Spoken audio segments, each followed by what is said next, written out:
I studied economics, so I was enthralled with the aspects of the policy implications for how economics works.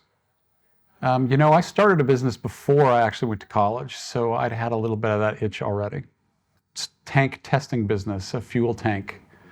And I was intrigued by the aspects of using technology and specifically data and data science to be able to determine real-time results for tank failures.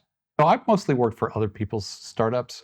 I was the guy who people would say, hey, what do you here's what I do. And I'd say, well, what do you know about X and Y and Z? And they'd say, you should come work for me. So that's pretty much all the jobs I got at parties.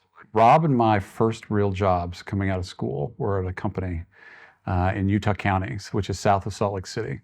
And it was filled with kind of top tier engineers. And it was a great playground for us to learn what we were doing.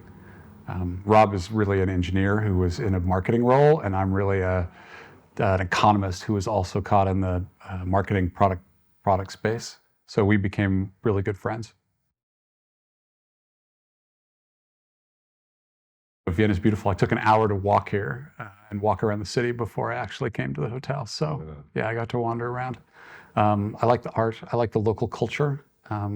It's interesting to be in Eastern Europe. I've spent some time in Prague and the Czech Republic and even in Russia, but it's an amazing place. I think sometimes being late to something, you can do more interesting work and come to conclusions that other people will miss in advance. I think there's actually more opportunity there than there is in a lot of other areas.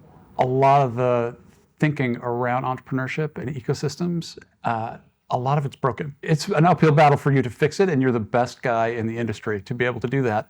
If Vienna is able to take advantage of that, then they'll be able to sidestep a lot of the other mistakes. They won't copycat build things that don't work in other regions, and they won't pretend like it works when it doesn't work. They'll have better data and science around the work that they do.